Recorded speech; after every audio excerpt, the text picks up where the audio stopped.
নমস্কার, সকলকে স্বাগত জানাই নতুন একটা ভিডিওতে। আশা করছি আপনারা সকলেই খুব ভালো আছেন, সুস্থ আছেন।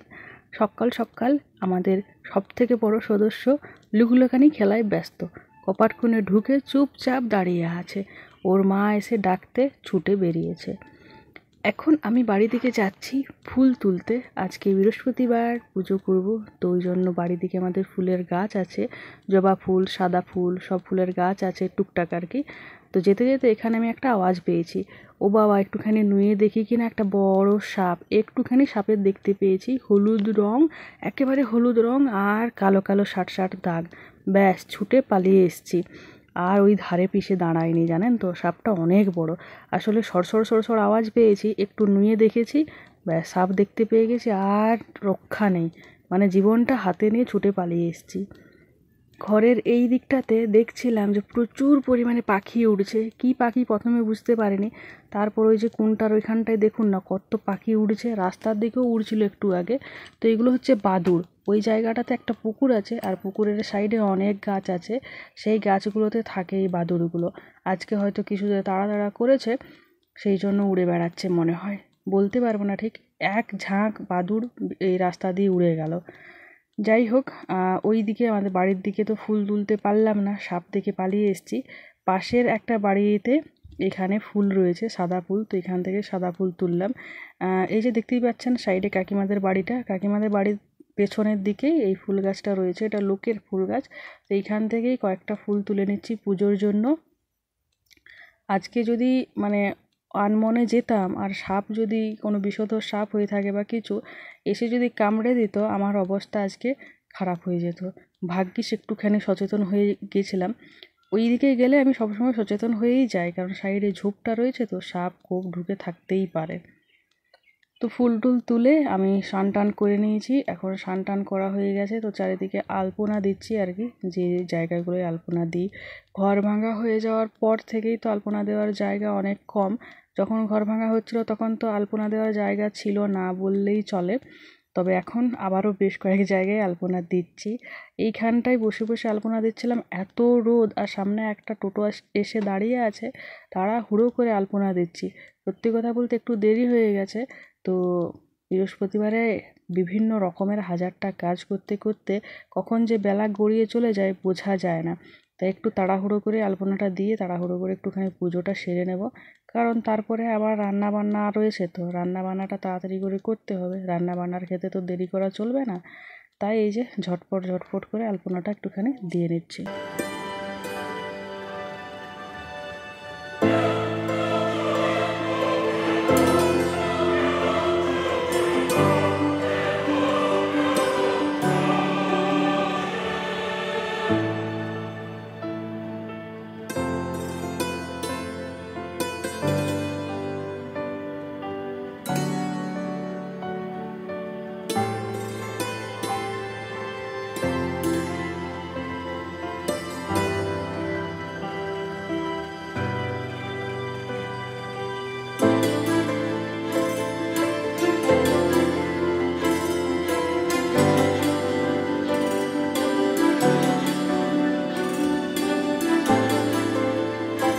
এই যে আর একজন এসেছে, ওনার খেলনা স্কুটি নিয়ে, মেলা থেকে ওর বাবা কিনে এনে দিয়েছে এই খেলনা স্কুটিটা।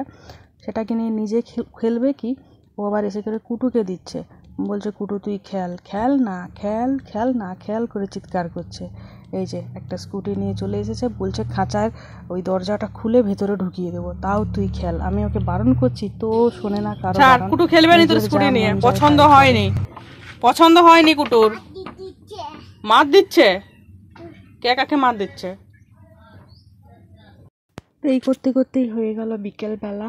এখন বিকেলবেলা, তো বৃহস্পতিবারের বিকেলবেলা ঘর ঝাঁটপাট দিয়ে একটু হাত মুখ ধুয়ে তো আলতা পরা মানে পরতেই হবে। এমনিতে আমার আলতা পরতে বেশ ভালোই লাগে, তার উপর বৃহস্পতিবার মানে প্রত্যেক বৃহস্পতিবার চেষ্টা করি একটুখানি পায়ে আলতা পরার। আর আলতা পরতেও ভালো লাগে, আলতা পরলে পাগুলো দেখতেও ভালো লাগে। সেই সঙ্গে আমরা মানি বা আমাদের বলা হয় যে বৃহস্পতিবারে আলতা পরা খুবই শুভ, খুব ভালো আলতা পরা।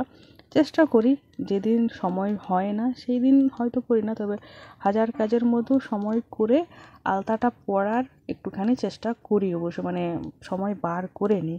শুধু আমি নিজে পড়ি সেরমটাও নয়, যদি কেউ থাকে আশেপাশে তাকেও বলি পড়ার জন্য। এবার তার যদি ইচ্ছে হয় সে পড়ে, যদি ইচ্ছে না হয় সে পড়ে না। তবে আমাদের পটকুকেও কিন্তু ধরে বেঁধে পড়ানোটা শিখিয়েছি ওকে আলতা। তো ও ঠিক মানে অপেক্ষা করে থাকে যে কবে বৃহস্পতিবার আসবে আর কবে আলতাটা পরা হবে। ওকে এনে আলতা পরাতে বসালে ও কিন্তু সুন্দর চুপচাপ আলতা পরে নেয়। তবে হ্যাঁ, বাচ্চা তো একটুখানি ছটপট করে একটু ভুলিয়ে আলতাটা পরাতে হয়, তবে খুব পছন্দ করে। এমনিতে তো সব থেকে বেশি পছন্দ করে নেল পলিশ পরতে, যেটা আমারও খুব পছন্দ, সেটা ওরও খুব পছন্দ। নেল পলিশ যদি দেখে যায় তাহলে ওকে আর কেউ আটকাতে পারবে না, ওকে পরিয়ে দিতেই হবে। আর এই আলতা পরতেও খুব পছন্দ করে ও। প্রত্যেক বৃহস্পতিবার আমার আলতা পরা হয়ে গেলে আমি ওকে নিয়ে এসে বসাই। তবে আজকে যখন আমি আলতা পরতে এলাম ঘরে, হাত পা ধুয়ে ঘর ঢুকছিলাম, তখন ওকে আশেপাশে কোথাও দেখতে পেলাম না। কার ঘর গেছে, মানে কে নিয়ে গেছে ওকে তার ঠিক নেই। যদি পাই বিকেল নাগাদ, মানে আলতা পরা হয়ে যাওয়ার পর যদি ও আসে তাহলে অবশ্যই ওকে পরাবো। আর এই যে দেখতে দেখতে আমারও মোটামুটি আলতা পরা হয়েই গেল। আলতা পরতে খুব বেশি টাইম লাগে না, ঝটপট করে পরা হয়ে যায়। এই যে আলতা পরে নিলাম, বৃহস্পতিবার আজকে আলতা পরা খুবই ভালো, তো পরে নিলাম আলতা। পেছন দিকটাও দেখে নিলাম যে মানে কোনো জায়গায় কি ফাঁকা রয়ে গেছে কি না, কারণ কি বলে যে কোনো জায়গায় ফাঁকা আলতা পরতে নেই। তো এই যে এবার ও এসেছে, আসতেই ওকে নিয়ে এলাম। ওকে বললাম যে নন পড়বে, তখন বললো হ্যাঁ। ব্যাস, ও আনন্দের সাথে চলে এসছে, ওর মুখটা দেখলে আপনারা বুঝতে পারবেন। আর এসে করে দেখুন দুটো পা মেলে দিল সুন্দর করে। ও নেল পলিশ পরতে, আলতা পরতে বা লিপস্টিক পরতেও বেশ পছন্দ করে। ক্রিম টিম মাখতে যখনই আমি ধরুন এই বিকেলবেলা হাত মুখ ধুয়ে এসে মুখে কোনো ক্রিম লাগাই, ওকে একটুখানি লাগিয়ে দিতেই হবে, না হলে আমাকেও লাগাতে দেবে না, ঠিক আছে। কিন্তু ওর চুল আঁচড়াতে আর চুল বাঁধতে একেবারে পছন্দ করে না। চুলটা যদিও কোনো রকমভাবে আঁচড়ানো যায়, কিন্তু চুলে যদি বলি একটা ঝুঁটি বেঁধে দেবো, ব্যাস তাহলেই হয়েছে। চুলে ঝুঁটি কিছুতেই বাঁধতে দেবে না। আর যদিও কোনো রকম কষ্ট মষ্ট করে চুলটায় ঝুঁটি বেঁধে দিয়েছি, একটা সেকেন্ড ওই ঝুঁটিটাকে রাখবে না, সঙ্গে সঙ্গে টেনে খুলে দেবে। ওকে ভুলিয়ে ভালিয়ে যদি কোনো রকমে রাখা যায়, হয়তো ঝুঁটিটা বাঁধার সঙ্গে সঙ্গে অন্য কোনো একটা ভেলকি নিয়ে ওকে ব্যস্ত করে দিলাম, ও ভুলে গেল যে চুল ঝুঁটি বাঁধা আছে, তখন হয়তো থাকবে। না হলে একটা সেকেন্ডের জন্য ও ঝুঁটিটা রাখবে না। আবার ভুলে যাওয়ার পরেও যদি কেউ বলে দিয়েছে বাবা তুই মাথায় ঝুঁটি বেঁধেছিস, কি সুন্দর লাগছে, মনে পড়ে যাবে, সঙ্গে সঙ্গে মানে নিমিষের মধ্যে হাত দিয়ে টেনে খুলে দেবে। এই রকম ধরনের বদমাশ এইটা। আর মুখটা দেখেই ওর বোঝা যাচ্ছে যে ও কতটা খুশি। এই সব আলতা পরতে খুব খুব পছন্দ করে, খুব আনন্দ পায়। তবে পায়ে সুরসুরি লাগে, এই জন্য একটুখানি নড়াচড়া করে আর কি। ছোটোর সময় আমিও খুব করতাম, যখন মা আলতা পরিয়ে দিত পায়ে খুব নড়তাম আমি।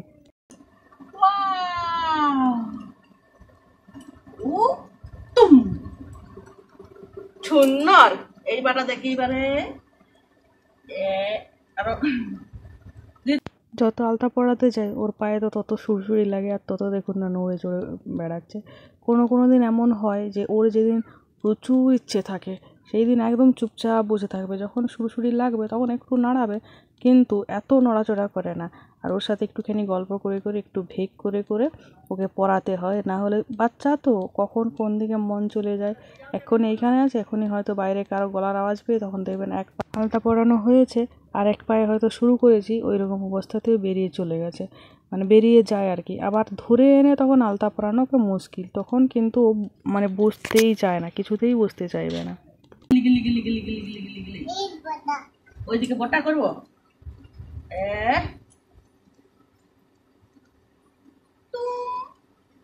এই দেখি তোকে করতে হবে না, আমি করছি তো। ওরে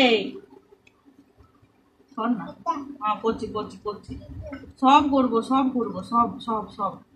দাঁড়া দাঁড়া দাঁড়া দাঁড়া। মা, ও মা, সোনা মা, ও মা, সোনা মা। দেখি দেখি, হয়নি হয়নি হয়নি হয়নি হয়নি, তুম। এই নখটা ভালো করে বুঝে নে, দেখি দেখি সুন্দর করে একটু দেখি দেখি, একটু সুন্দর করে দেখি দেখি কি। আলতা পরানো হয়ে যাওয়ার পর যখন ওর পাটা একটুখানি দেখি বলি, তখন সুন্দর করে পাটা দেখায়। তারপর এই যে দেখুন না, আমার হয়ে গেছে আলতা পরানো, অতক্ষণ তো তুলিটা নেওয়ার জন্য ছটফট করছিল।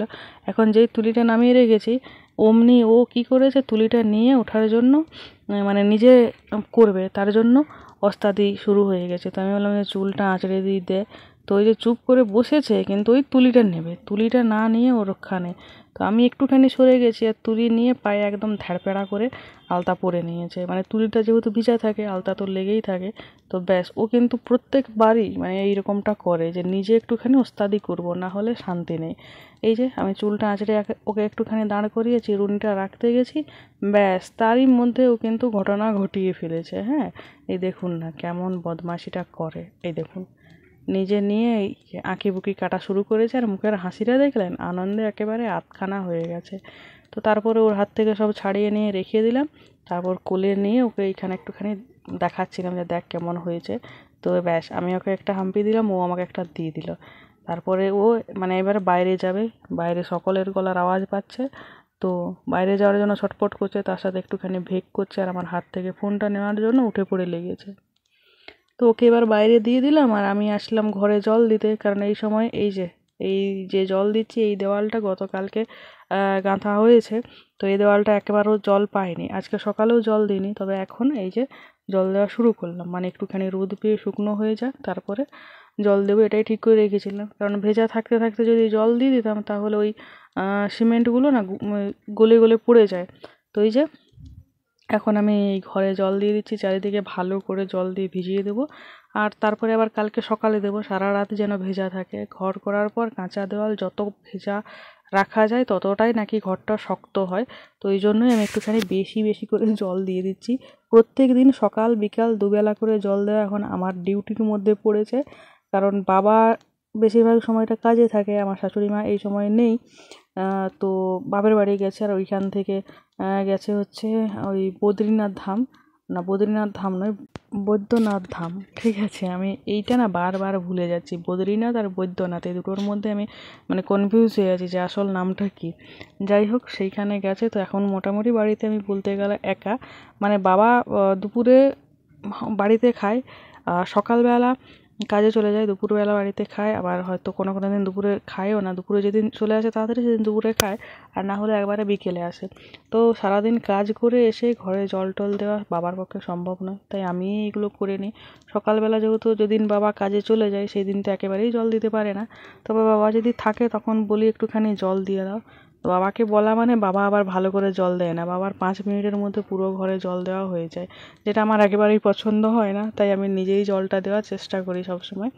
এই যে নিচ থেকে তো হচ্ছিল না, নিচ থেকে মানে যতটা হচ্ছিল ততটা দিয়ে দিয়েছি। এবার এই সাইডের দেওয়ালটায় পেছন দিকে যাওয়া যায় না, তাই উল্টো সাইডের দিকে জল দিতে গেলে ওপরে উঠে একদম নুয়ে আর ওই পাইপ দিয়ে জলটা দিতে হয় আর কি। দেখি হরণ দে, দেখি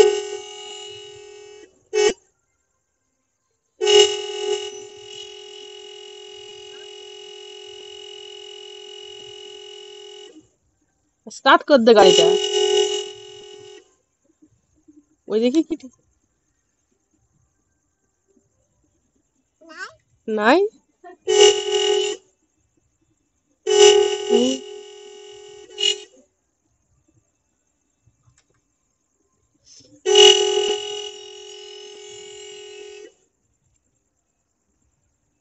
দেখি হরণ দে, হরণ দে,